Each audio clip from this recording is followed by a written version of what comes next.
Alrighty. Hi there, everyone. Hi, everyone. My name is Bruce Lombardo, and today we are discussing on A Girl, Some Guys in a Movie, the 1942 classic paranormal film, Cat People. Oh my. Hello, Janet. Hello, everyone.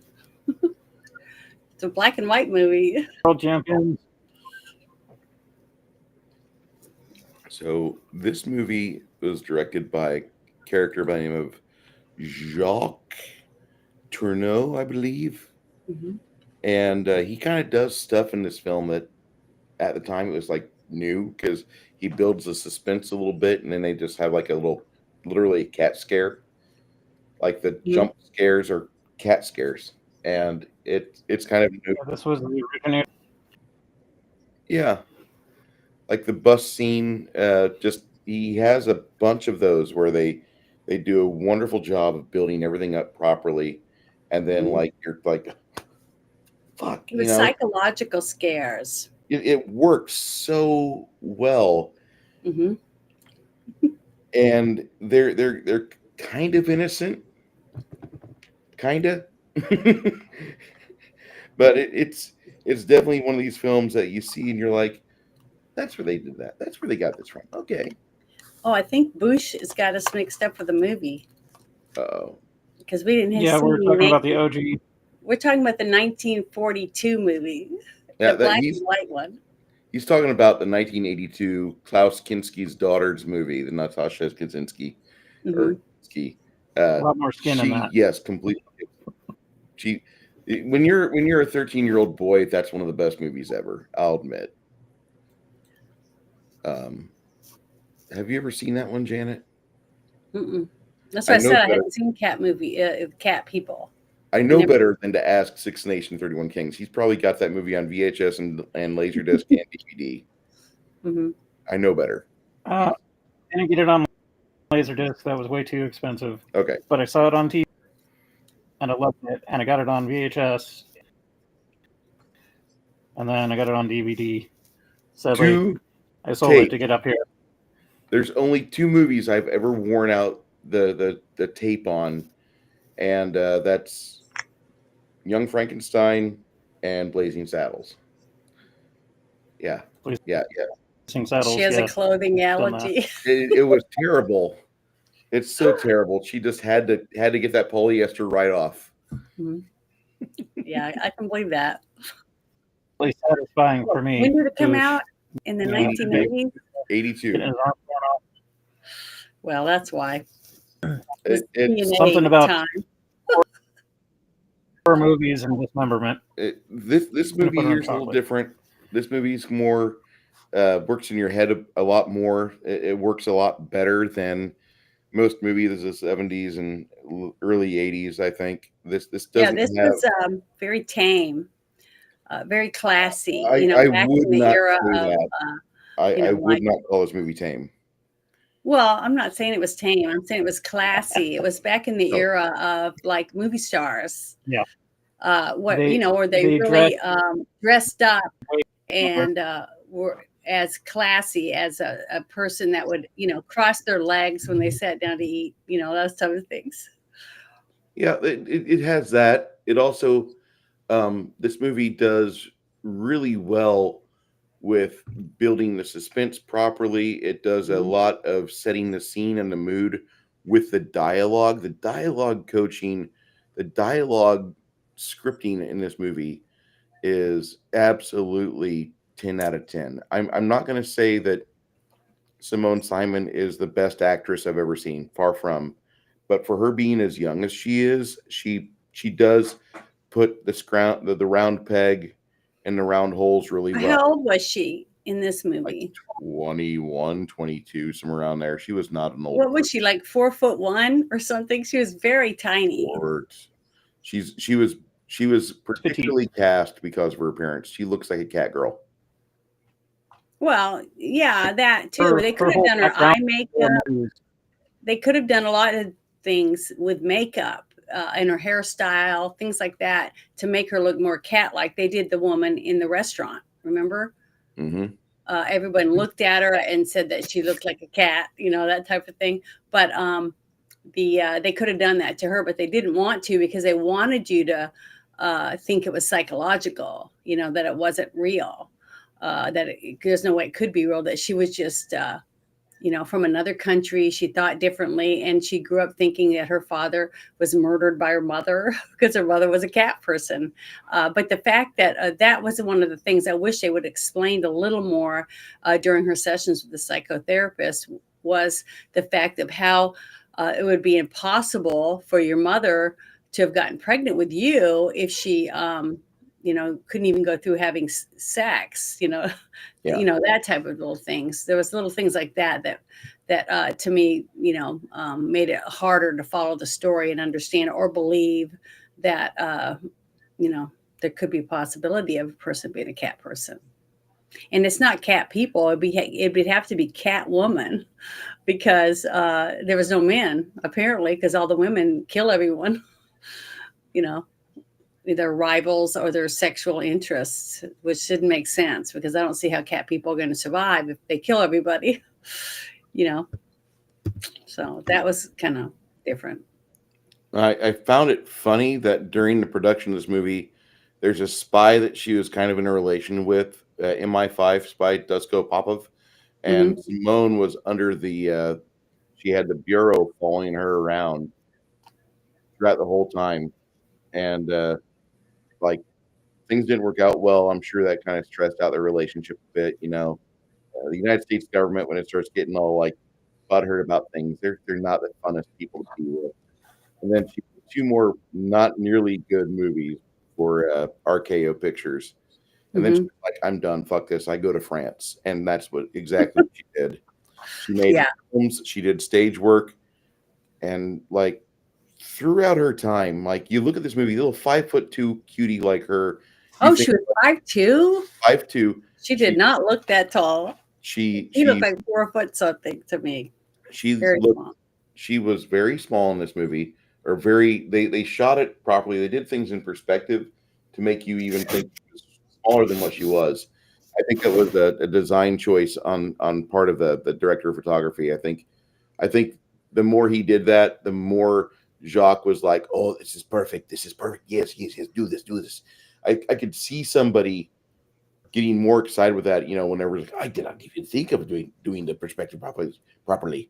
Because if you see it, like majority of shots in the movie, whenever she walked behind, whenever the 2 people would cross, she was typically walking behind them to make herself even look tinier than what she is. It's great. I love it.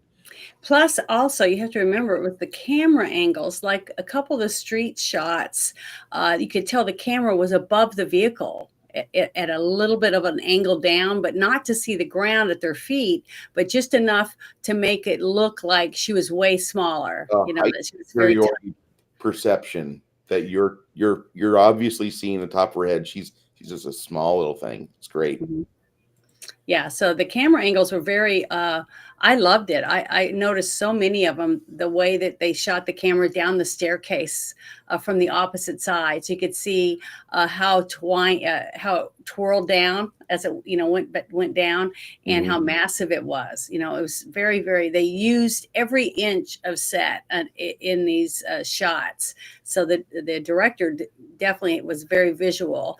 It's like I said, backstage, I was talking about how it reminded me a lot of Alfred Hitchcock at the angles he used, up, down, lighting, shadows. I think this was actually used by Hitchcock. Jacques Tourneur films were used by Hitchcock as like a test for like how he could get forced perspectives in and how he could pinch every penny, because his movies were not known to be blockbuster budgets, were they? I don't remember any of his films ever being discussed like this is the most expensive movie out of Tinseltown today. He's popular due to no more than the budget. I mean, what other movies did he direct? I always when I think of him, I think of things like The Birds, which is not a very ornate special effects heavy movie. Oh, I was talking about this director. Oh, this guy here. What other movies did he direct? Real quick, let me check. Okay. Yeah, I was very impressed. I thought the everyone he gathered for this movie on such a small budget of $136,000. I don't know how long it took to film it, but the Like 51 costumes. days. Yeah. Oh, really? Yeah, it wasn't Okay, very the long. It was like a month and a half. costumes, the set design, little things like that. Now, there were a few kinks I saw in the continuity part, but if this was a new director and he really hadn't done much, and the people that they hired were at a lower rank, because of the money, the budget, problems, maybe that is why The there was a few director mistakes. was And I did prolific with see film. a couple. Yeah, Oh, he really? did like 25 movies before this one came out. It's just that He the did? editing team, yeah, Well, maybe it was all the budget then, the I think it's continuity all problems. budget. I think budget. Yeah, that's what I'm saying, because the less money you're offering to your employees to film, the less likely they're going to be really skilled in that Come on, department, let's get this unless done. they We have forfeit a the porn money to because make they in 2 really want months. to make this So, movie. we Sorry, got I didn't hear you. on this movie. I have a porn to make in 2 months. Come on. But the thing is that I thought he squeezed every penny out of the people, the set design, the costumes, the editing, every dime that he could squeeze out of everyone. Because you got to remember, they had to feed everyone on set. They had to get them back and forth to where they were going to film, unless it was all done in a production studio. I don't think that's the But case. I the don't think it was one. all done on studio. I think there's some shots that are exterior, outside the set.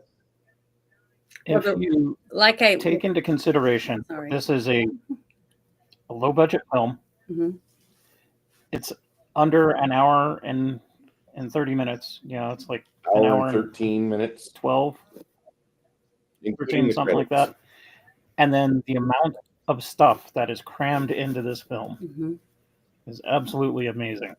It is amazing how much detail is in this. The scene where he brings her a kitten, with the little kitten in the box as a gift because she's new to America and to her apartment.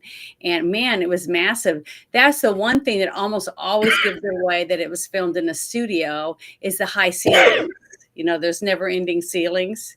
Oh, 18 days. Yeah, my Wow. bad. He did a I gave you the phenomenal wrong job. proper amount. It was, I think, 52 days, including pre and post production, but they filmed it 18 days. They did a great job then. It was very, very well done. RKO was worried shitless that this was not strong enough to go up against Universal's brand of horror films.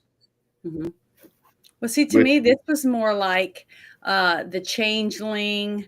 I'm trying to think of some old movies. Can you think of any older movies?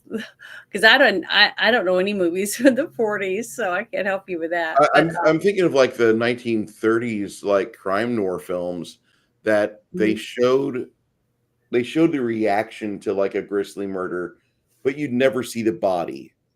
You'd never see the blood. You'd never see the gore. And there was so no blood in this one. whatever happened, you would always have it in your head. It was always far worse in your head up until the great god of Rob Bottin came out in The Howling and The Thing and did wonderful work. God bless him. Praise be his name. But up until him, like, it was always better to keep the viscera off screen, keep the nasty shit off screen.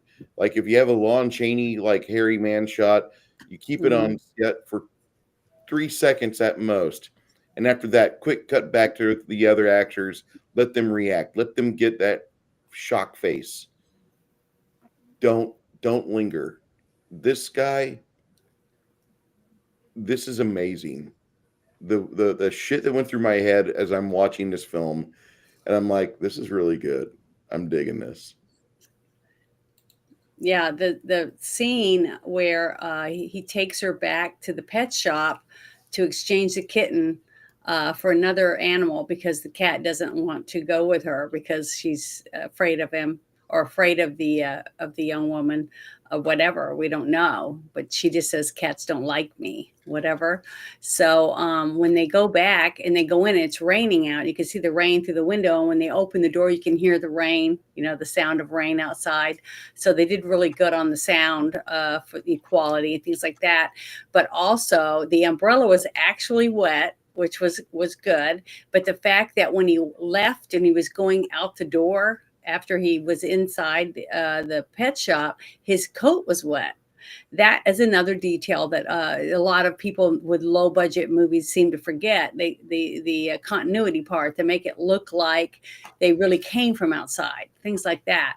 And the little old lady just sitting in a rocking chair in the middle of the pet shop was pretty good. But the fact they were able to get all the animals on cue to act excited, the monkeys, and then you had the birds all flapping their wings, and and the cats meowing, things like that when she came in, because she scared everyone basically, or they didn't like her.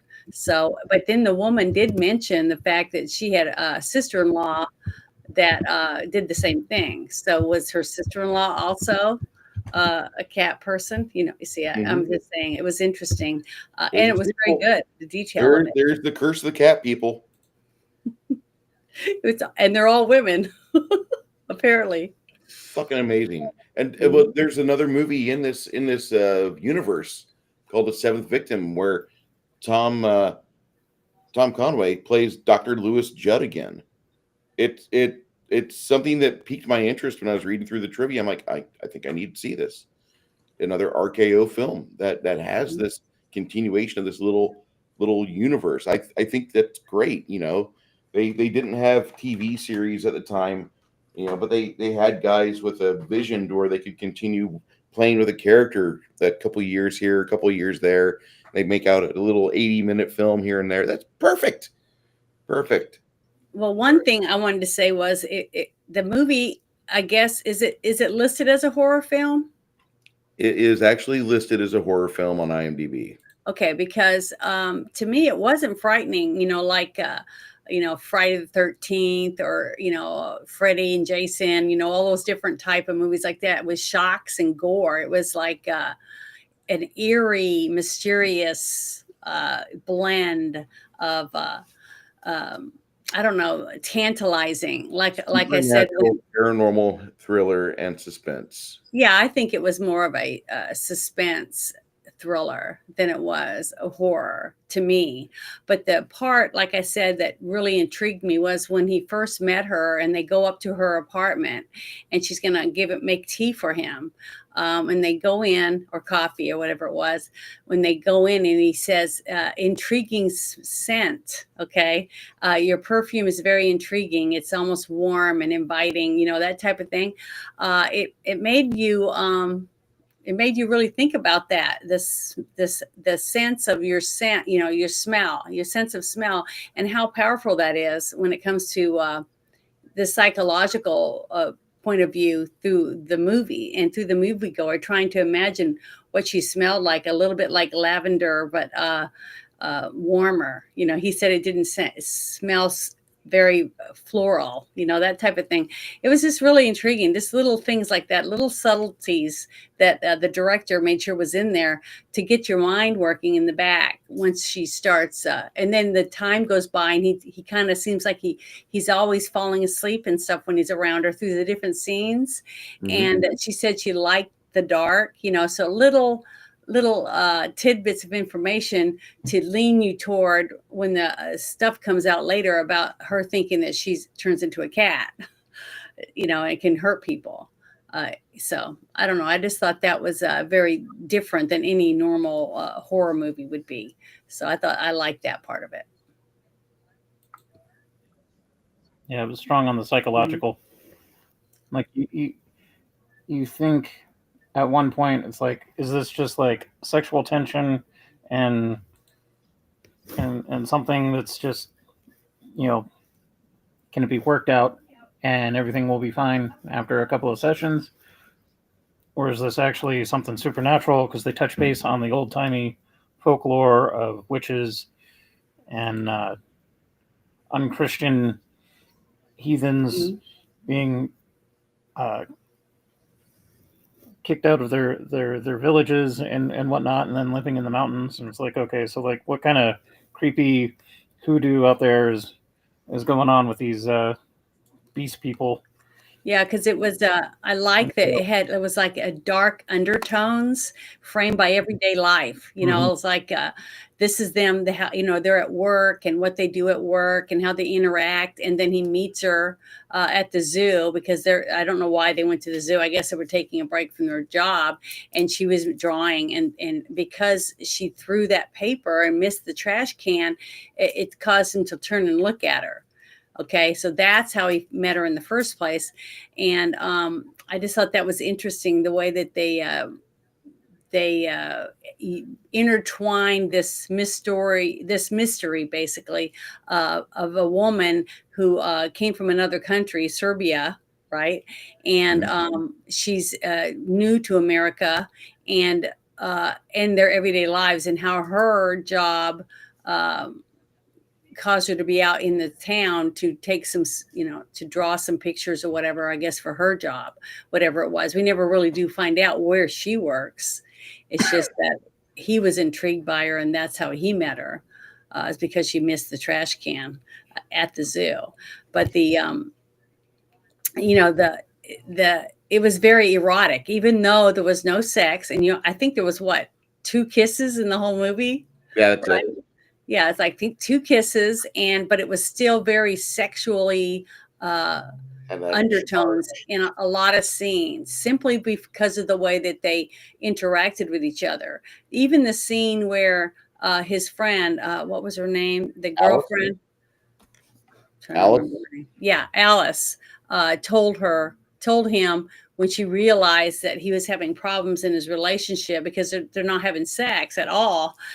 So I thought that was interesting, the way he contained himself for over a month, where they never had sex and they were married.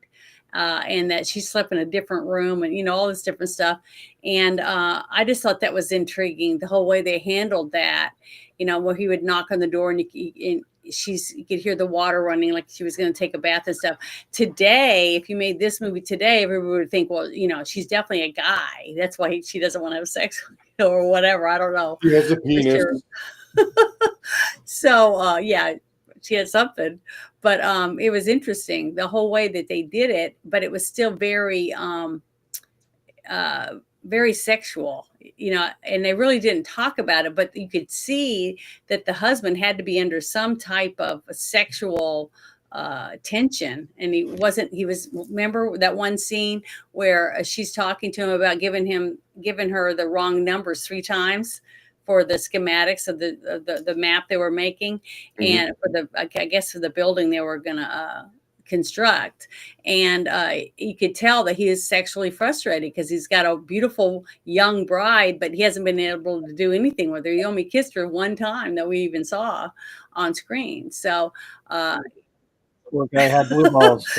yeah, so I guess that comes through to us watching it, and gives us even we can sense the sensual, the sexual tension going on. But then when the psychiatrist that she's going to see, he's becoming intrigued with her too, and her smell, her scent, and the fact that he doesn't know whether she's full of crap, telling this story about her being a cat person when she was under hypnosis. So he's intrigued by her. So he's now turned on and wants to, maybe get with her, to see whether or not she turned into a cat.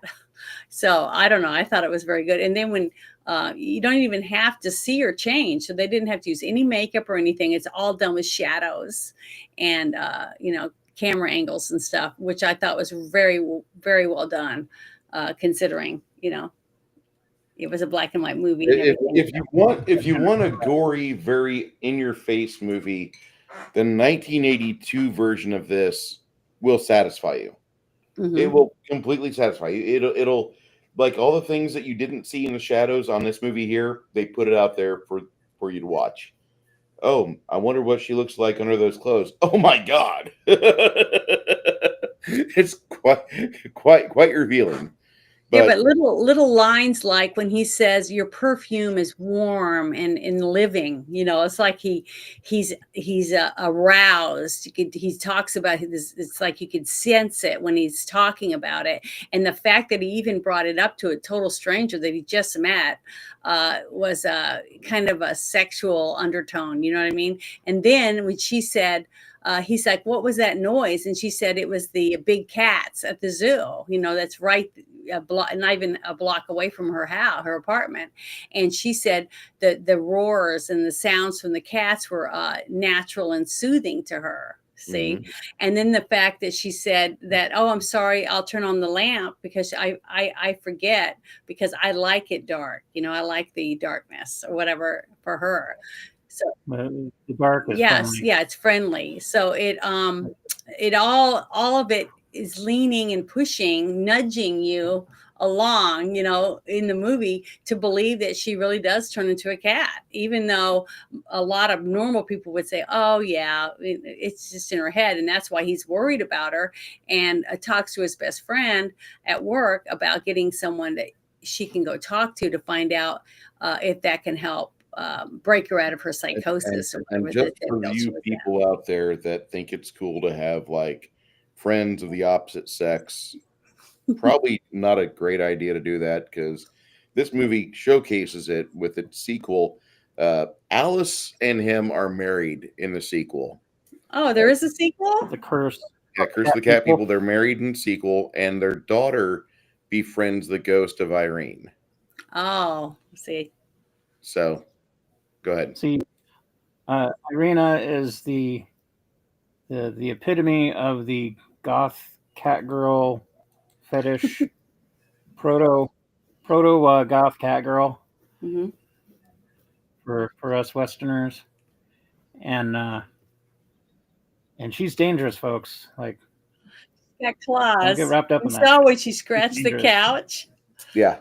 and left the big rips Yeah. in it with her regular fingernails. So you can imagine what she could do as a panther or a cougar. That's what I was going Those to say. hot She's a cougar. European, Eastern European chicks, man. I just thought it was really good. Gotta watch out. This movie, like, is it going to be something I watch every month? No, not in the least bit. If a friend of mine says I need to watch something that my kids can view, that'll at least let them watch something, and it's not gory. It could be violent, can't be really gory. Okay, hmm cat people. Halloween's coming around. Cat people. Yeah, and you don't have to worry about any sex because you don't see no boobs, no butts, no groping, nothing like that. It's a totally clean movie, but you still are afraid. You see what I mean? They did a very good job at that type of psychological fear. So I don't know. I don't know if I'd want if your child was smart enough to understand the innuendos. You might not want a young child to watch this. A 10-year-old kid should be smart enough because they're bombarded enough by garbage at school anyway. Yeah. So, like, they could talk about this. And when they go to school and talk about it, their teacher might be like, you watch Cat People, 1982 nude film classic? No, I watched the movie from, like, before World War II became a real big thing for the United States. And I watched that because that was what my parents forced me to watch. And that was an hour and 13 minutes.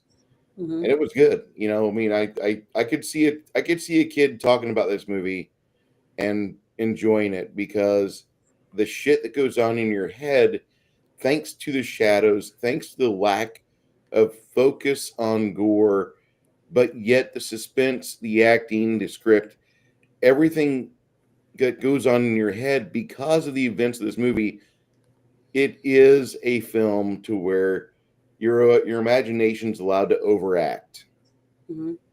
And I gotta say I'm impressed with it. I really did like that. If you got theater kids or AV club kids, like, this would be right down their alley. Yeah, because this covers all of the tropes, the basics.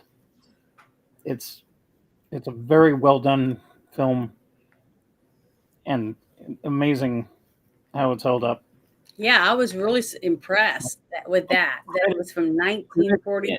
It's just hard to believe. Lambast this movie And then like a week later, because this thing was like in the theaters forever, Yes. they went and watched it a second time, and I'm like, you know what? I'm gonna have to redo There my was review so on many this. And then reviews that had to be redone because critics were like, okay, this movie's still in theaters 4 months later. And they're talking about that. They made multiple reviews of this movie. The first one doesn't come out great. Second and subsequent ones, you know what? This is a movie you need to go see. That's so funny.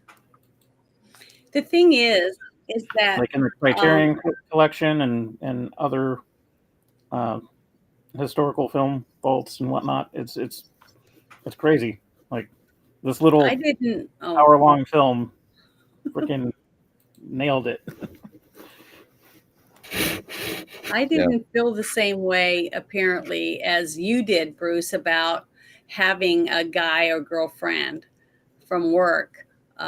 I don't think that was basically it. It was just the fact that they were trying to push the fact that she really was a cat woman and that she was jealous of the attention that he was giving his friend from work.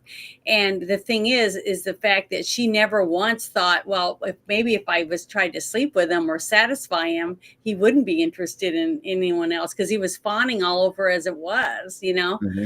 So little things like that, it made her more and more selfish.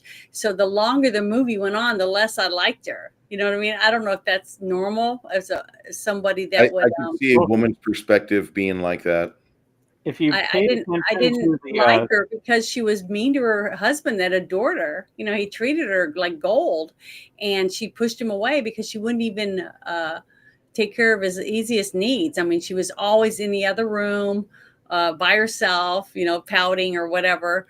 You know, she didn't even hug him or, you know, there was very little affection at all between, I mean, the conversations that he had with his friend from work that he was having before he met Elena were more close. You know, it had more life in it, you know, than what he had with her. Their relationship was very sterile. So basically, it was like he was enamored with her because she was so pretty, and her scent was very intriguing. But over time, he's realizing, wow, I got myself a limp noodle. She's boring as hell, and I can't even get laid, you know. So, you know, over time, you can understand why he just wants out of the relationship. And the psychiatrist was very smart when he explained that if I commit her and she's your wife, you know, on paper, then it's gonna be very hard for you to be able to get a divorce and blah blah blah, and move on with your life. So if I were you, I would just get a divorce and let her, you know, limp along as a nut job, basically, which is what he should have done, because he could have just got it annulled because they never had sex, they never connected as husband and wife, so they really weren't married. In the beginning of the film, when she first goes to the psychiatrist, and they do that really cool hypnosis scene where the room's completely pitch black, but he's got that little light flashed on her face, and it highlights her face. He kind of summarizes the plot of the movie and her fears of her being an evil cat person, that because of the folklore, because she spoke about her life as a kid in her little village, and then the folklore of the cat people and how they're witches and shunned by society. Yeah. The cat people were prone to jealousy, anger, and hatred, and then they had their degenerate passions that changed them into cat people. So like her fear was that if she goes to get some nookie, she's going to end up eating her husband and going on a rampage, which, you know, ultimately happens. Well, the thing is after her husband, it was the doctor that initiated it. After she followed, what was her name again? Terrible. Alice. After she followed Alice home and supposedly transformed, because you see the footprints, you know, that they're round, and all of a sudden they turn into heels, you know, as it's going along, as you see her the camera's following right behind her, and you see her footprints on the concrete. So she transformed. At least that's what it looks like. And you would think, since she knows she's a cat person, well, at least she could do is indulge herself now. If she knows she's a cat person now, why not just indulge in her, in her sexual appetite and let everything fall where it may, especially once she finds out that he doesn't want a relationship anymore. Basically, he's tired of putting up That's with her. the heartbreaker right there. That might be the nature of the curse. Maybe, I don't know. Like you know that you're going to change into something, but you're unaware of when and where, and it just happens, and then you're like, what's his face from American Werewolf in London, all butt naked in the freaking zoo. Yeah. But she didn't wake up in the zoo. And the fact that I was a little disappointed when she left the office after supposedly killing the psychiatrist, and she has a sword sticking out of her, a broken cane sword out of her shoulder, right? Mhm. But she's wiping off her mouth, and she doesn't have lipstick on it or blood or anything, no marks or anything on the white handkerchiefs that she had. So, I mean, even if they just put lipstick on there to make you think that she maybe was wiping blood off, would have been a little bit more realistic, especially since we know that she had something sticking out of her shoulder when she fell to the ground. But whether or not she turned into a cat, we still don't know. It's in our imagination that she did, that she transformed. But because all we saw was shadows. But that right there would have added a little more solid evidence that she did kill. She tried to kill him, whether she was a cat or it was in her imagination. It didn't matter. He was afraid of her, and he tried to fight her off. And she was smaller than him too, so her being a cat was more realistic. But I just thought that would have added just a little hint more intrigue, to it. The censorship at that time, I don't know how hardcore it was, so maybe that had a thing to do with it. Because I remember westerns from the 40s and 50s, like the bad guys and the good guys were duking it out, and then like somebody would get shot and he'd grab his belly, but there wouldn't be like a bullet hole or any blood. Yeah, because it was all done cheap. Old-timey censorship thing. Mm-hmm. I love it. I thought it was great. For everything this movie is, like, it works so fucking well. I'm sorry. Yeah, and the fact that she decided and chose on her own to get a bird. And the bird wasn't afraid of her, but the cat was. That was a little hard for me to understand. I was trying, I sit there for a little bit trying to figure that out. And then it died of a heart attack because she put her hand in there, but she's in the room with it every day. I don't know. I just thought that was bizarre. So there were little things like that. That whole scene of her grabbing the bird, that was supposed to be like her cat-like nature playing with her prey. And then the poor thing has a heart attack. Instead of like flushing it down the toilet or throwing it in the trash or whatever, she goes over to the zoo and then feeds it to the Black Panther, which happens to be named Dynamite. Oh, really? It was beautiful. Dynamite was the name of the panther. Beautiful. But the part where she's like, you're thinking about the canary, and all that, and she's talking about, her beliefs and stuff, about the whole thing about her being a cat person. But she constantly says that she loves him. She loves him, but and she needs him, and that he's the only friend that she ever had, basically. But to me, there was so much loneliness for her and him, even though they lived in the same house together, simply for the fact they weren't affectionate at all. They were just like roommates. I mean, and, I connected. She's not from this culture. She's from another culture. Mm-hmm.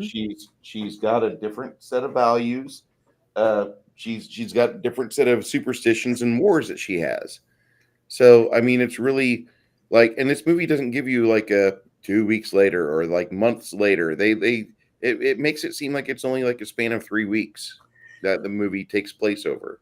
Okay, but what I mean is, I'm just saying that to me, in my life, I understand the sense of that sense of loneliness that she seemed to have, even though she was married to a handsome man that adored her. That she felt like she had to be separated from everyone because for their safety, because she felt that, even though she didn't know whether for sure, because she'd never killed anyone yet. She didn't even really know if it was real, but she believed it was real, just like what the psychiatrist said to her. But the fact that the film invokes the loneliness of a person set aside from humanity, given that that she has the powers of some curse of some type, like I felt sympathy for her at the beginning, but over the course of the movie, I didn't have sympathy for Irina. Is that how you said her name? Irina. I had more sympathy for him, more and more as it went by, because he was overly caring for her, yet she showed no emotion. She didn't, when he come home from work, she didn't run over and hug him and say, I miss you today. I'm so glad to see you, that kind of thing. Even though she didn't want to have sex with him, she could still be passionate with him. You see what I mean? Yeah. Like to show that she cared about him, that she exuded feelings for him. So I could understand why they end up killing people, because they drive everyone away from them, and that's what causes them to turn into cats. It's their own fear of becoming close to anyone. So to me, I had a hard time with it. Any kind of passion could. Well, I know, but I had a hard time with that, because here you got a young girl that was from Serbia, supposedly. Okay. And she travels to America to start her new life as an artist and she's got a job. Apparently that's what she was doing all the drawings and stuff for. But how was she raised? How did her mother love her and give her attention or feed her and take care of her if she was afraid of being the cat woman? I don't know. I just had a hard time filling in the gaps, and maybe because the movie was so short, they didn't have the time to fill in little things like that, or they just didn't have the budget. But that left a big gap for me when it came to her emotional connection of how she even survived as a child if her mother was as empty as she was to her husband. As she said, she's constantly said, I love you, you're the best friend I ever had. And she would sit with him for hours, but apparently she was so boring because he'd fall asleep, in her presence, but yet she was pretty to look at and she smelled good. So that only goes so far. And I tell guys that all the time, that you can't, honestly think you're going to be serious about wanting to be with someone simply because she has a nice ass or she has a nice set of tits. If she can't cook or have a conversation with you, what are you going to do? The rest of you have 15 minutes of fun. What are you going to do the rest of the time? That's going to get boring after a while. So to me, I really was sad throughout the movie for him as time went on, because of the loneliness of tragedy with Oliver Reed. That was it. That poor guy, he's like, I can fix her. And he tries, and it doesn't work out. And then she just ends up screwing up everything in his life because, like, his friend and psychiatrist buddy is freaking eaten. Like, she goes after his coworker. Like, he hasn't gotten laid, no hand job, no nothing, no hugs, no kisses, and the poor guy doesn't even get a hug or a kiss, and like, yeah, the guy's probably going stir crazy, like in reality, but you can't really show that in a 1942 movie. And plus the fact that it wasn't him that exploded. Social standards, he never yelled. So like it's all implied psychologically. Yeah, but he never lost his temper with her. See, I was impressed with that. I mean, if any woman out there watches this movie and can find a man that's got that temperament and he's that affectionate, damn girl, you better put a ring on it. That's all I can. That's all I can say. He made a promise that he would not fight with her. He would not raise his voice in anger. He even caught himself, and he's like, "Let's chill out, chillax, sit on the couch. We'll talk this out later." Like, the dude was solid. Yeah. Because, like, this lady with a curse, she's trying to live her best life. She's probably been all over the world trying to figure out where she can live, where she's not going to be eating people or whatever it is that cat people do. And so it was just like two star-crossed lovers meet each other at a zoo. You think things are going to go well. It's getting help for her. It's not working out. Then shit goes south. Mm-hmm.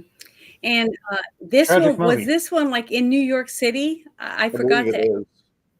Okay, New York City, yeah. that's what I assumed, the way that they acted and the way people were talking about the city and stuff like that. I assumed it was in New York, but wasn't the cat people the other one that that's why I had to ask Bruce. I said, is it a black and white movie, or which one is it that we're supposed to be ready for? And he said it was the older one. So that's when I said, okay. But the other one from 1980s, wasn't it set in like New Orleans, which is lots of suspense and I think scary so. stuff in the background, or not? I think it's set in New Orleans. I'm not. Don't quote me on that. Let me see what I can find out. But that is a. I don't think it's set in New York. I'll say that. I'll say No, that. because I didn't see it, but I did see the trailer a few times. And it looked like some of the scenery just resembled Louisiana, or the city of New Orleans, little things. But there's lots of French cities, in France and stuff too, that look a lot like, to me. When I first moved to New Orleans, I was surprised because I told people, I said, listening to you guys talk, you sound like my relatives from New England, New York and Massachusetts, all in there. A lot of their dialogue, the dialect that they use, especially a lot of the Cajun families, they sound like they're from New England to me, which was really funny. The 82 version was set in New Orleans. Compared to it was New York. Okay. Yeah. I think originally they were going to go with a story. It was an Algernon Blackwood story. Mm-hmm. I forget the name of it, but it was supposed to be set in the 19th century in some old-timey medieval Europe French or somewhere. And they're like, nah, we don't want to do the period drama because budget costs more. let's but make it all modern. Made like $4 million. That's a huge profit. It made between $1 and $4 million. They don't really know, because one guy will say it made $4 million, another guy's like, no, that's kind of BS. It only made $1 million. But you can say that it made between 10 and 40 times its budget.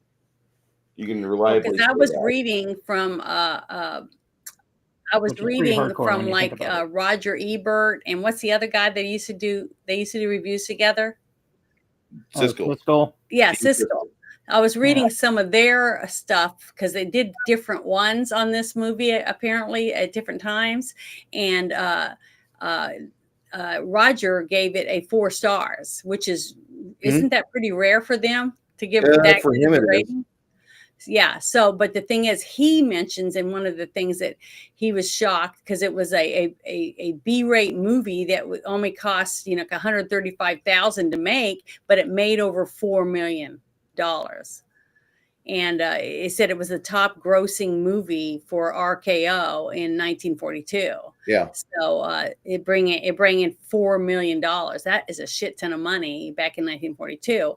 And you compare it to the studio, he said, for Citizen Kane at $500,000 in 1941, and that's how much it made. So that is a huge amount of money. $4 million is a lot of money.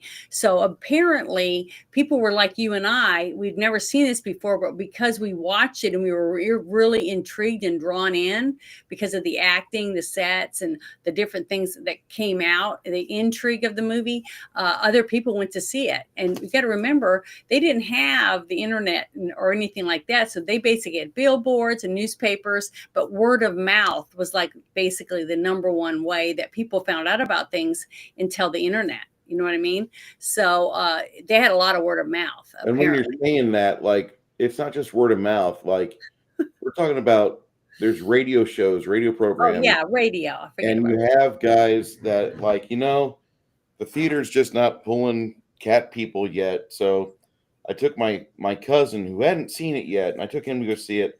and I really like the film. It's my fourth time seeing it, Hmm. and I want to say that situations like that are what contributed to people like Roger Ebert giving the movie 4 stars over the course of time, where you Hmm. watch it, and the more you watch this movie, the more you're gonna like it. I just feel this is one of those films that it actually does that. There's some movies that the more you watch it, the less they pay attention to the TV. You know what's going on. You've seen it before. Yep, yeah, yippee ki Oh, look, Charles Bronson shot another thug. Who Yeah. gives a shit? And that's going to be the majority of films that are out there. You're not going to watch.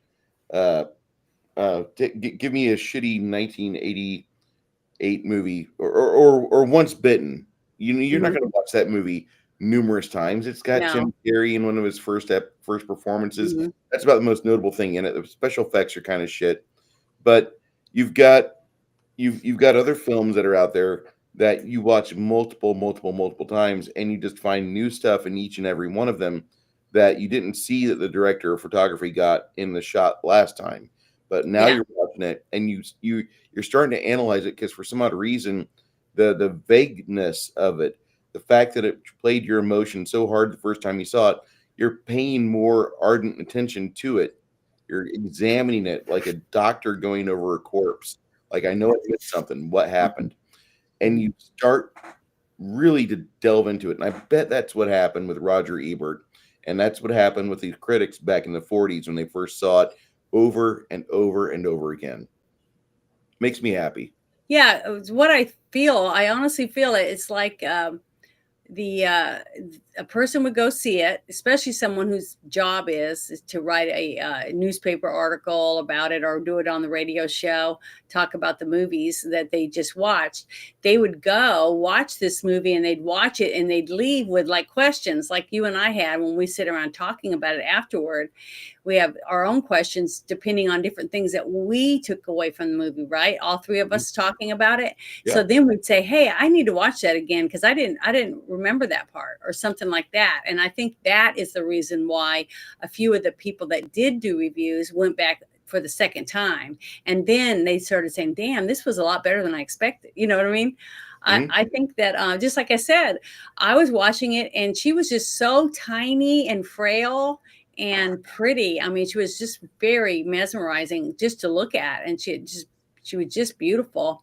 And the fact that that alone made me want to feel for her, through the movie. But as time went on, even that wasn't enough for me to overpower me to not feel sad for her husband. You know what I mean? And Well, the director, I everyone around her was taken in by her, by being duped by her. I You know? honestly think that the guys that watch this film are gonna feel a little upset, like, wait, she offered him no nookie, but I can fix her. Like that thought pops up in your head, like Mhm. I think it's impossible if you have a penis and you see Simone Simon and you're like, wait, she never married? Oh man, she was a babe. What Mhm. happened to her? And in your head, you have this stupid little like montage of images of you and her together pushing around to get man. If I would have just been with her back in those days, she would have Mhm. she would have had a blown out vagina and uterus was like dragging on the floor behind her. She would have 5 kids. They have minivans back in the 40s. Man, I'd love to. You They know, I did? I didn't know. I don't you know know. I I don't you, even think I they know can they didn't have see seatbelts, I don't I think. can see where people have that fucking problem and they Mhm. just think about that for 30 seconds and then they go about their day. Oh, whatever. Irina was a babe, but she killed her husband, whatever. Mhm. Or she died at the end of the film. And like if they don't hear the fact that Irina's ghost comes back for the sequel, Curse of the Cat People, they never know. But this is for me, this is a great movie. If you guys have seen the 1942 Cat People movie, check it out. And if you've not seen it, check it out. And if you want to know about it, I'll get you the link here for this because it's on archive.org Mhm. because they're scared that movies like this will never be shown on TV again. Turner Network will fuck up and they won't show you a movie that you probably would be best to at least view once at least because This is one of those yeah. movies that was shown multiple times on Turner Classic Movies. I'm sure of it. during their 1990 Oh yeah, span. but in 2020, do you think this movie would be shown? But 2020, yeah, you ain't No. gonna see it. Here, I will say one other thing. This movie had a more tragic ending than the 1982 one. yes, If you haven't seen either one, I'm not going to both spoil the movies are endings. worth your time. But they're both worth watching, and then pay attention to the endings and how they differ, and you'll see what I'm talking about. Yeah, I agree. The 82 movie, it's not a superior film for me at all, but it's still a worthwhile movie. Now that I've seen this, I'm like, okay, I actually like this one better. But the 82 film is still very much worth your time, very much a very fun movie. And if you're 13 years old, it's perfect. I compare it to Night of the Living Dead. Like, if you've seen the 68 version, which I'm sure everybody has, like, it's awesome. There's not much more you could do with that film other than the two sequels. But then, Tom Savini, he goes and makes the 1990 version, and then you go and look at it, and you're like, damn, that's really good. It was a hell for him to make. But when you compare the two and appreciate the changes, and both are good, like, it's hard not to like both of them, at least in my opinion. Yeah. The same director didn't direct both of them, did he? I think the producer was the same. I want to say the producer was the same for Curse the. So basically, he enjoyed the movie enough and had faith enough in it to the newer version of it would do well at the movie theater. Did it? The direction for the second one is Gunther V. Fritsch, Mm-hmm. and that's for Curse of the Cat People, 1944. Oliver Reed is still played by Kent Smith. Jane Randolph still plays Alice. So you're seeing a pretty impressive movie. I want to say Val Luton is a producer for the first movie, the Cat People, and I want to say he's involved somehow in Curse of the Cat People. I don't think he's a producer. I think he's just kind of like a consultant or something. He did a whole bunch of stuff for RKO towards the 30s, 40s, and 50s, and he was very instrumental in getting them on the map. They owe him a debt of thanks that they couldn't repay. He helped steer that company into some real profits, and they didn't really spend much money to get there. He was just good. He could help put people in positions and make a good product. Yeah, I definitely, the person who selected the actors to portray these characters did a phenomenal job at choosing these people because they worked so well together. And what was adorable to me was the attraction it seemed like the young man had when he was with her and having his conversations with her in the apartment. Even though she seemed distant, he seemed enamored with her. He was very good at, for me, watching him, to feel like he really did adore her, that he couldn't stop thinking about her, that every minute of the day he was probably thinking about her while he was at work, even though she's not giving him any affection of any type at all. At least it seemed she was very emotionless. And to me, I guess the person who wrote the script feels that way about cats, that cats are just like, they don't need anyone. They're fine alone, but a lot of the cats that I've seen, they're very affectionate, but only to certain people. If you're a stranger, they would run from you or meow and hiss and run, but to me, I had a hard time trying to understand why she was so even though she said she wouldn't sleep with him, okay, because she said she need give me some time, I need to get more comfortable or something like that, and he believed her because he was in love with her. But the fact that he kissed her and she didn't kill him. So, just little things like that. I couldn't understand why she at least didn't try to hold his hand and show more gratitude toward him, since he was providing her a beautiful place to live and lots of, telling her how beautiful she was and how much he loved her and he adored her, things like that. He's very attentive to her, but she was not attentive to him at all. So it didn't take very long once they were married for me to feel like, she's a total loser. Whatever, I don't know. I just had a hard time connecting with her after that. I didn't have any sad feelings for her when she died or anything, which was sad. Maybe I was supposed to feel that way, but I did feel I felt sorry for the psychiatrist, because he was not a very good psychiatrist if he was able to fall in love with his patient, basically. He went to the Bill Huxtable School of Medicine. I don't know. I just, did you guys feel that way? Did you guys feel like you lost your feeling for her and felt sorry for the guy? I would have felt more if she had taken the dead bird and like laid it at the foot of the bed or something like that. When she put it in the box, I really felt she felt sorry for it, and she was going to bury it or tell her husband it died today, and I feel really bad.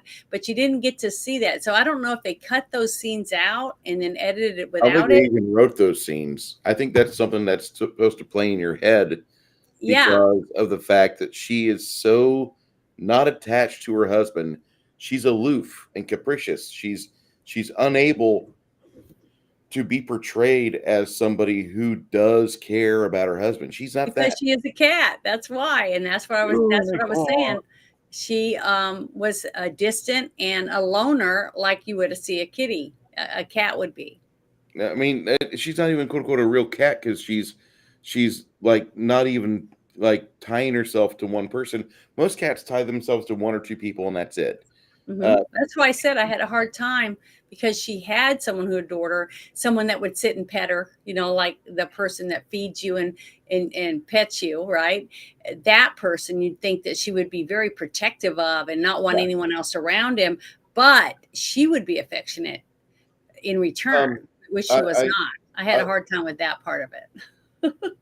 It's not that I dislike Alice for picking up the pieces as she's watching Irina just throw them away, but I mean, Alice is kind of doing things already, and it looks like she's kind of grooming her future husband into position to be that guy that she wants. And I thought she was married. She's not married. She's not married in this film.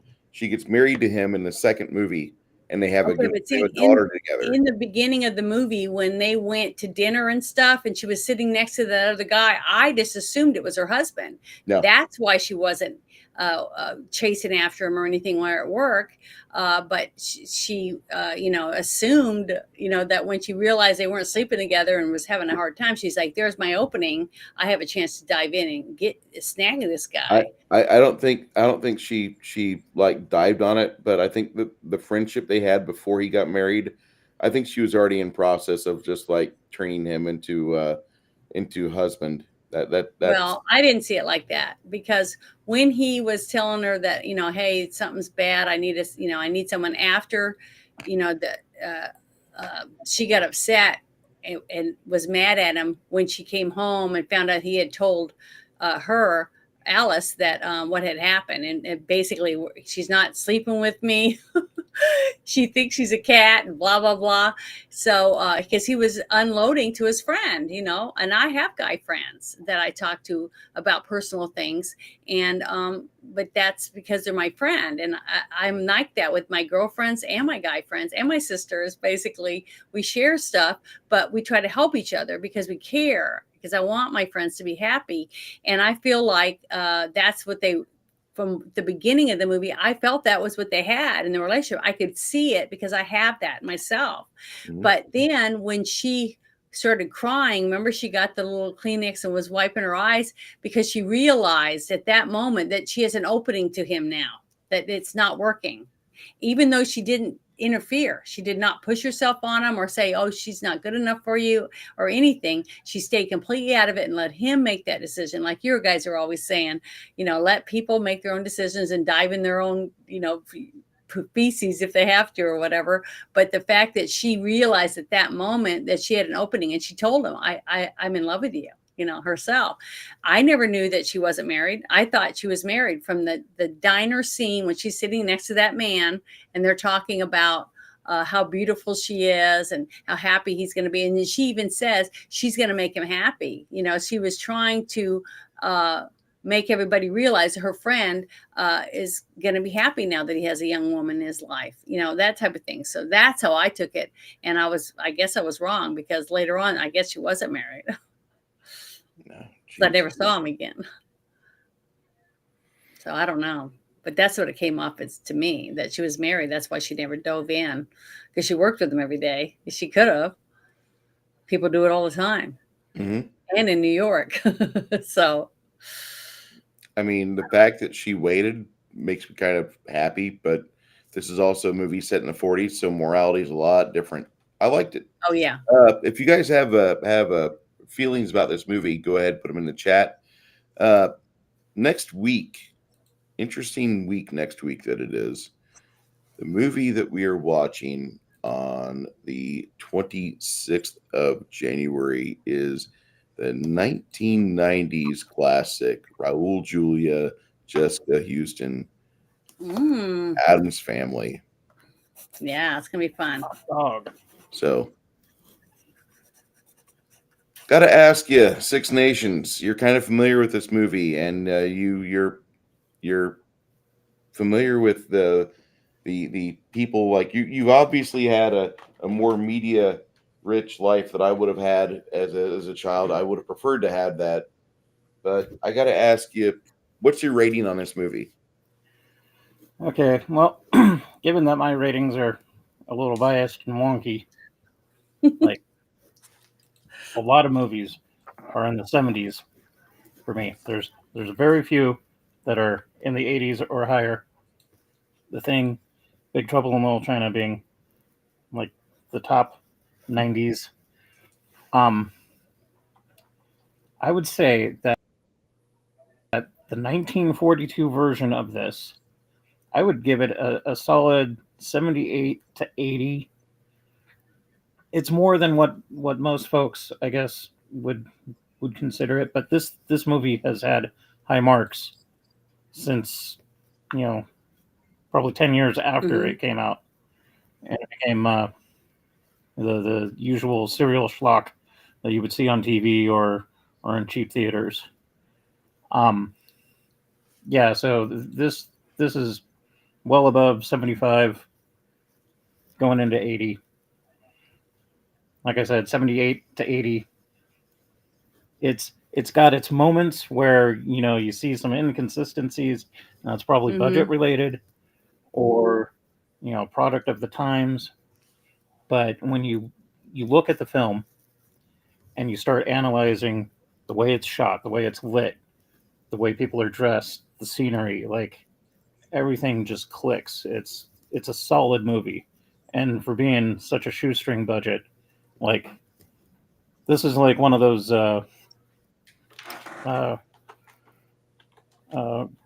what's his name? Almost like the guy that did like a Roger Corman film? Desperado. Robert Rodriguez films. He took what was it, El Mariachi, with like a couple of grand and turned it into an awesome cult film. Like, yeah, it's hokey as fuck in some scenes, but like the way that he did it and the passion and dedication that he took to get that thing completed and the way it turned out was awesome. And then it led him to his media empire now. This is one of those gems from RKO that Val Lewton had helped create. And the guy, I guess, kind of sidetracking here, the guy only lived to be about 46 years old. So from the 30s on into the early 50s, I think he died in 51 or something What like he that. died from? This guy, heart attacks. He had multiple heart attacks and croaked. But this guy had a background as a novelist, film producer, screenwriter. He was known for low budget horror films. And then I guess his son was into painting or something like that. I'm not too certain. But this dude, he had the chops to be making films Mhm. in some capacity. So you tie him with a great director, set designer. You get all the pieces of the puzzle to fit, and they jive correctly. You can take a low budget movie and turn it into a gem. This thing here is one of those diamonds in the rough. Like, if you're used to the Marvel MCU, you're probably going to be disappointed. But if you like cinema and you're willing to step out of your wheelhouse for a second and admire it as a cinema piece, this movie's going to kick ass, and you're going to want to watch more. And then you're going to go through the whole, okay, RKO, monster movie schlock, and then you're going to look at older film noir, and then you're going to have this appreciation for cinema of that decade or several decades, and you're going to appreciate films more and realize that, like, the majority of the stuff nowadays can't even pale compared to the rest of this stuff's in a higher league, even though it's lower budget, less flashy, less boobs. Mm-hmm. Like, it has no gore, no sex, and it's still a great movie. Like, it's not a documentary, it's a horror movie. It's a psychological thriller. That's what I would. Got film noir, and then it's also the first movie to have a jump scare, which is even more awesome, because, like, how many movies have we seen throughout the 70s that overuse that damn cat being tossed at the actors? And you're like, shit, got me again. And I knew it was going to happen. Mm-hmm. Like, this is what started it. It's cool. It's got history. It's got class. It's got style. Mm-hmm.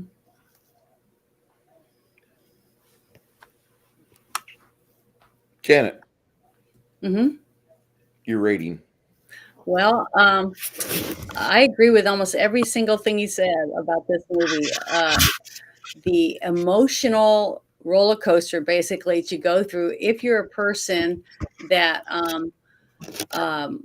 has been through a bad relationship, which most people have. I really do feel that.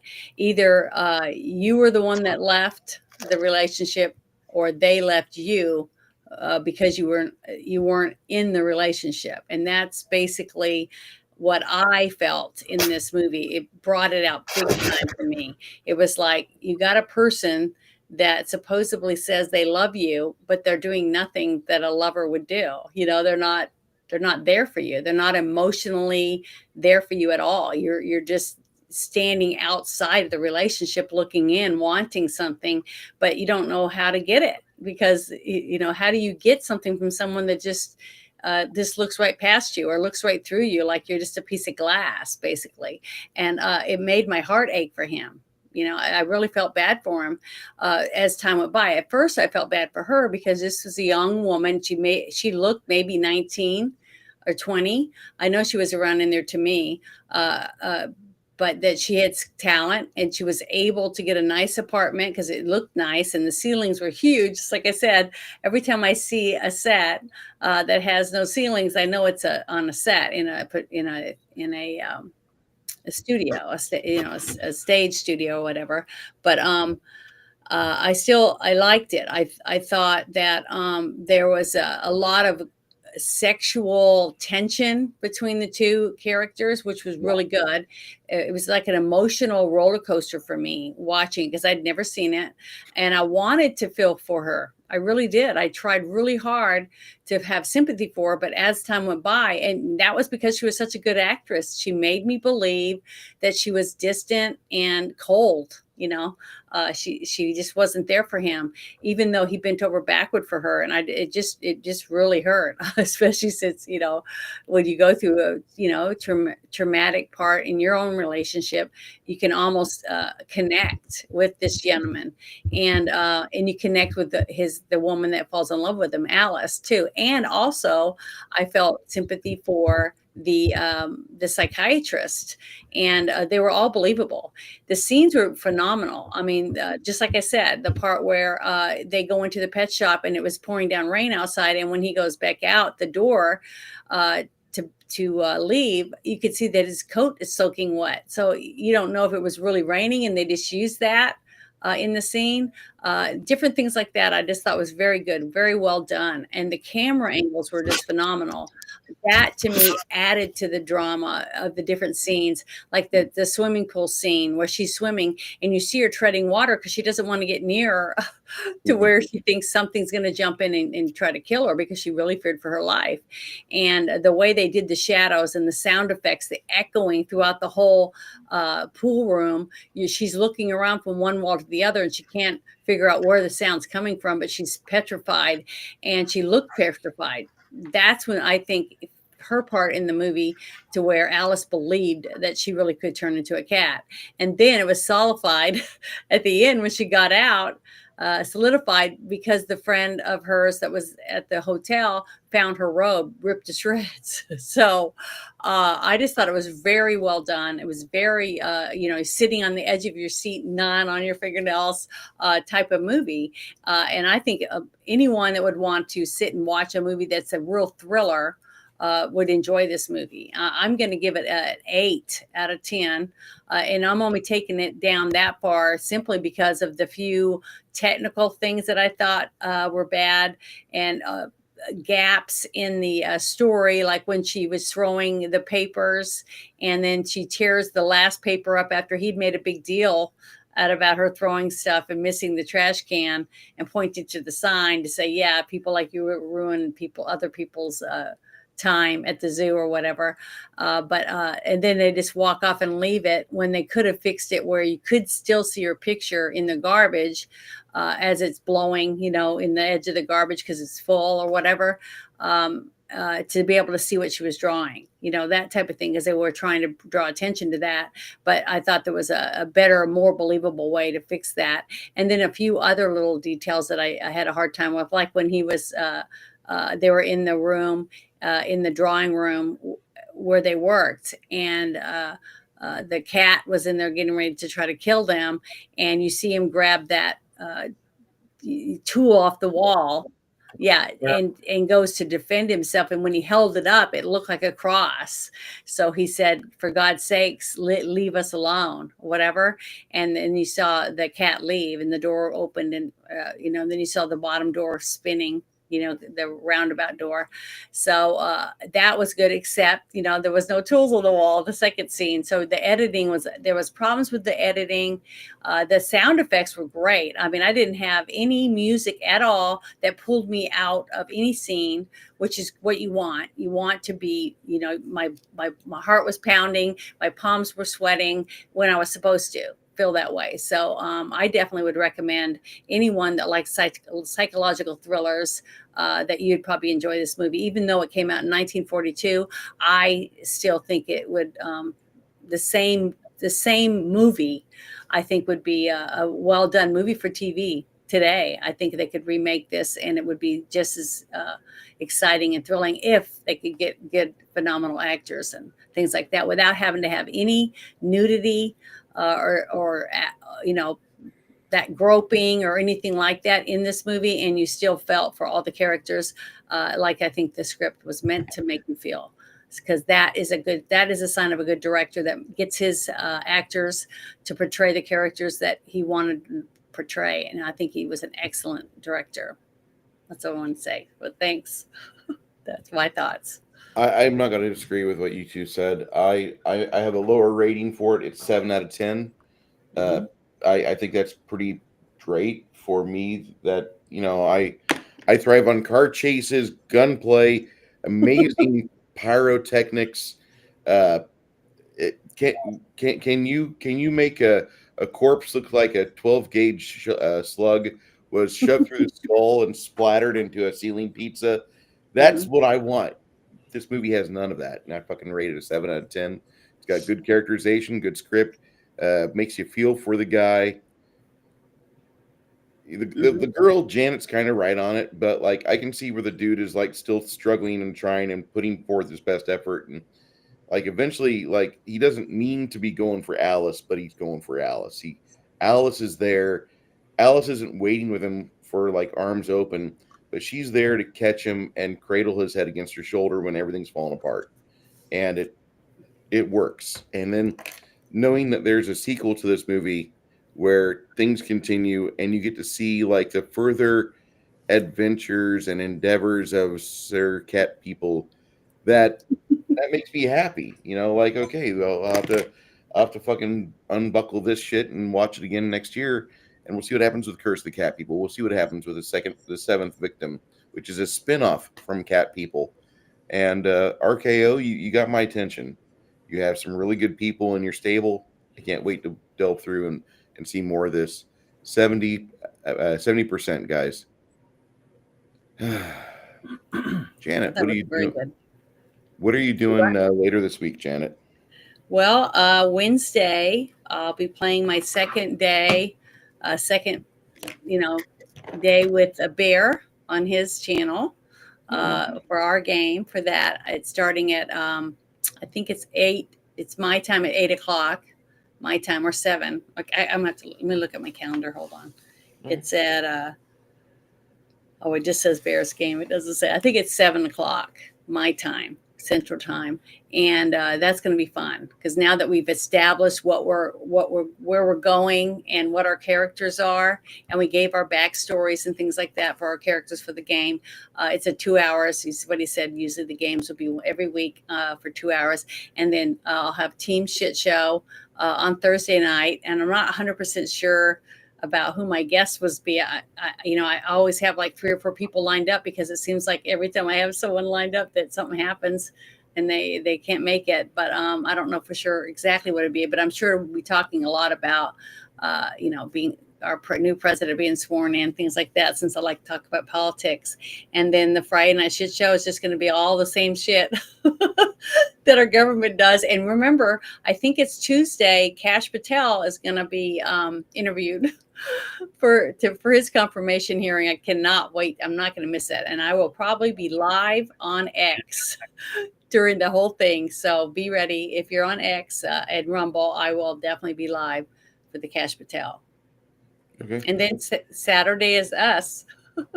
Saturday, we've got the low-level campaign, the alpha test campaign that I'm looking forward to. Continuing to delve under the city of Dunamon.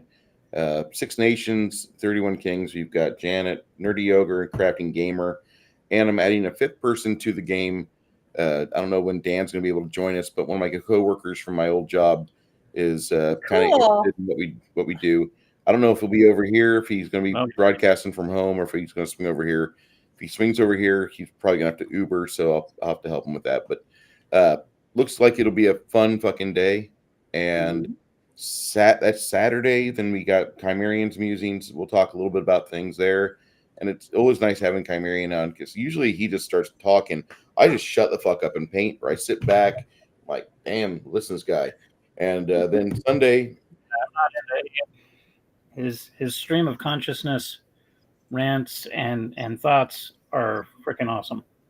And I could just listen to it for hours. Yeah. Literally, I have listened to it for hours. Yeah. And then Sunday, we're watching a movie. We're watching Addams Family. Yeah, from 1991.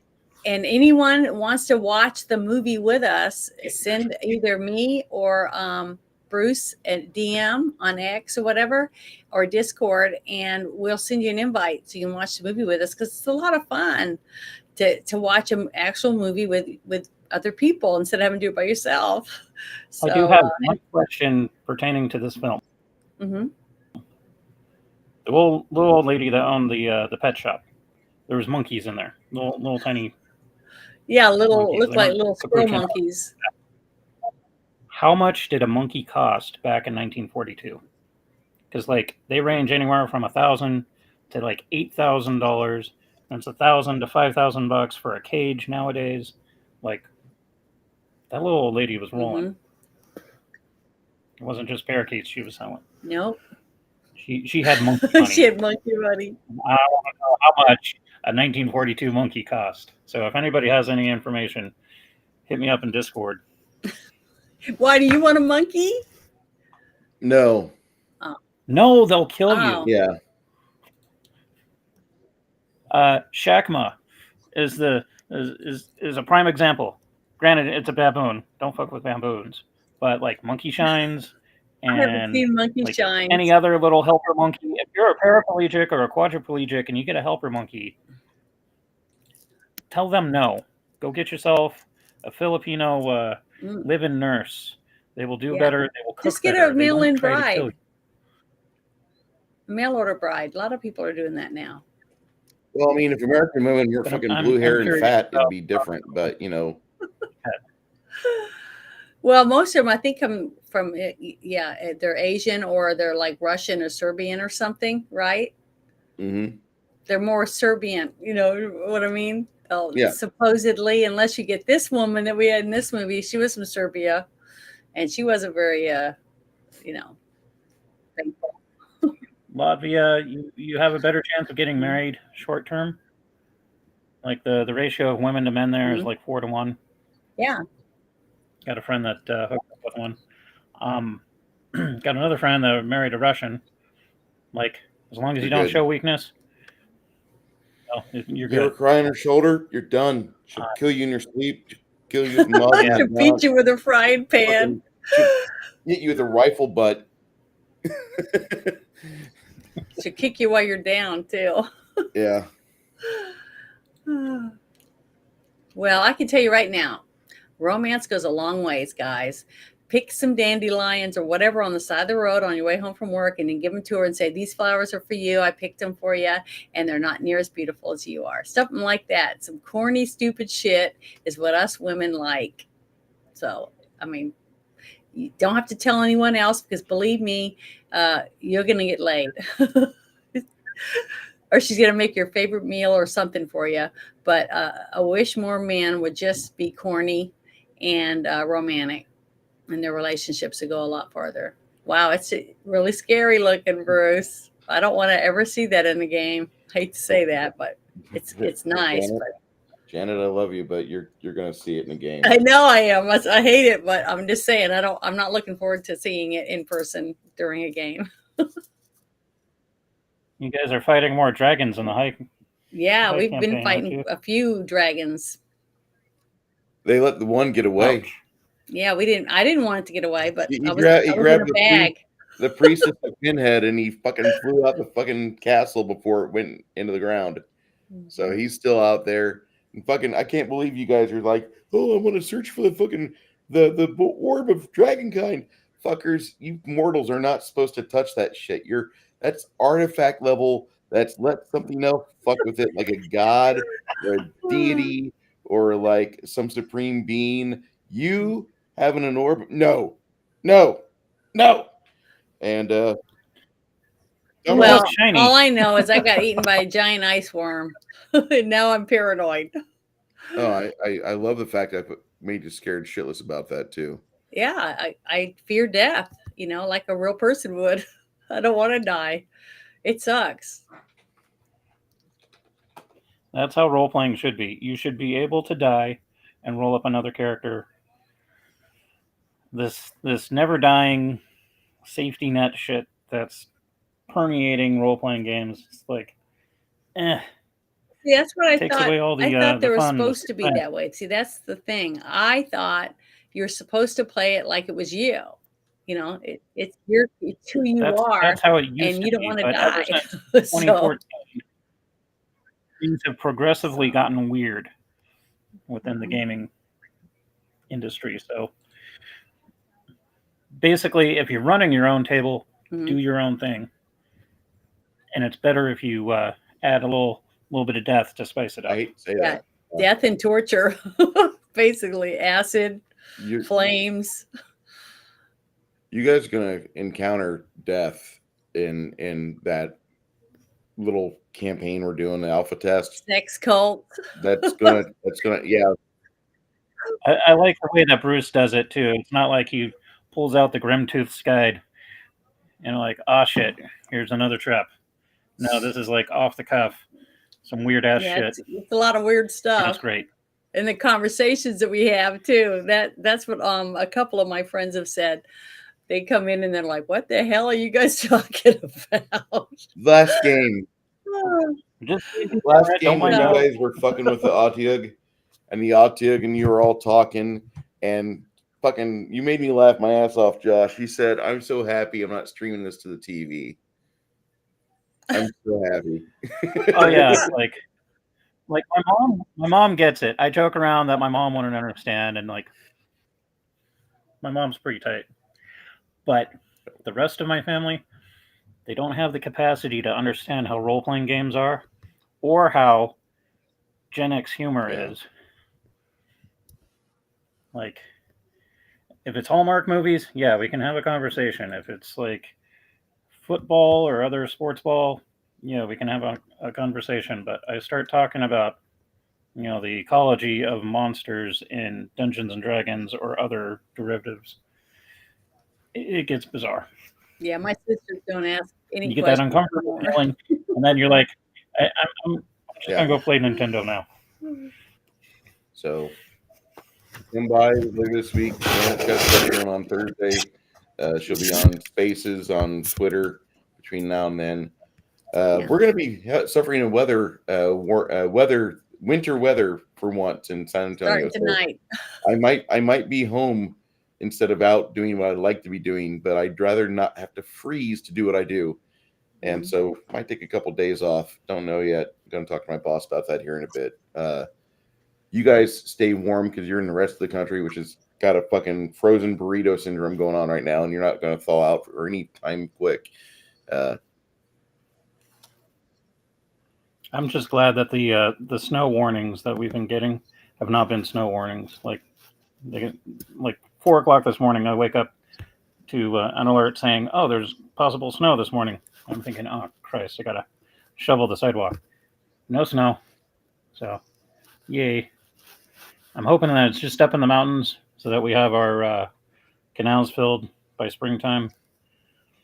I don't want to be shoveling snow if I can help it, but we definitely need. I just moved to San Antonio, so I wouldn't have to worry about a snow shovel or ice scraper. So I got to get an ice scraper. That sucks. Yeah, I just bought one with a brush on it. The only bad thing about them is it seems like every time I buy one, it has that scraper thing on the end. They never work. They're really shitty. A credit card works 10 times better. Why? I don't know.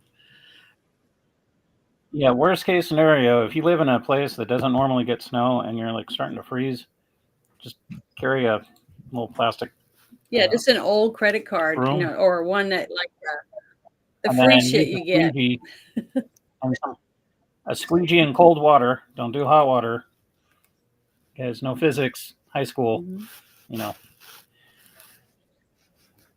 I've seen some people up here do it, and I'm like, okay, they must be from California too. One of my friends told me to get a can of Pam and spray it on the seal, around your door, and that will be so you'll be able to open your door, especially if you live somewhere where you don't get ice all the time, and that will make sure that you'll be able to open and close your door when it's frozen.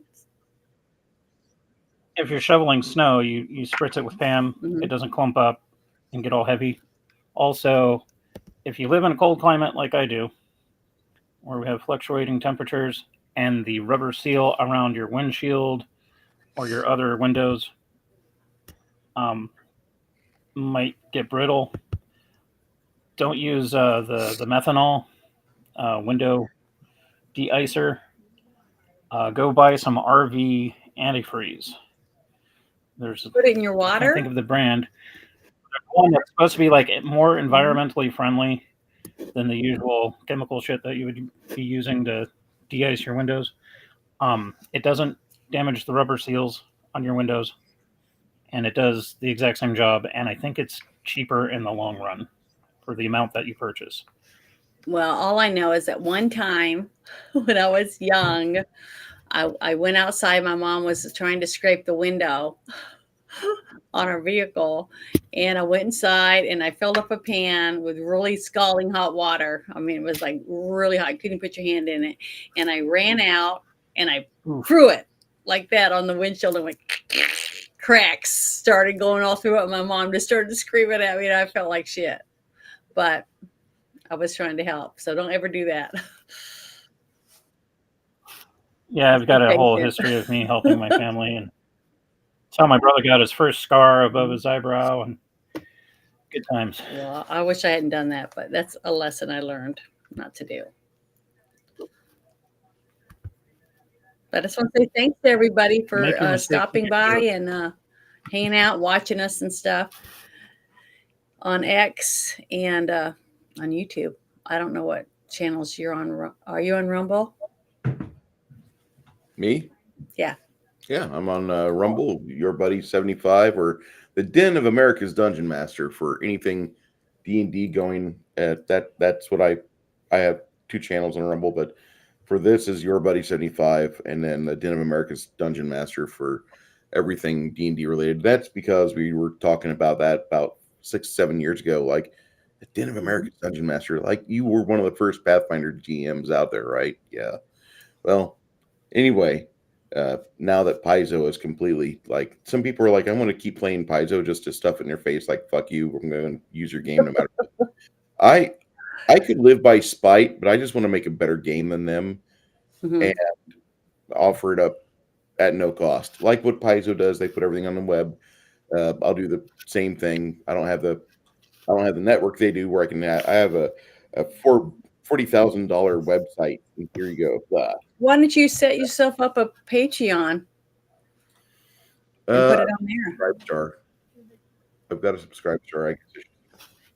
the Paizo honeymoon is honeymoon. over. You know, you told each other you were going to grow old together, and now, yeah, you two are going to grow old together, but you're going to watch to see who dies first. I'm not worried about Paizo.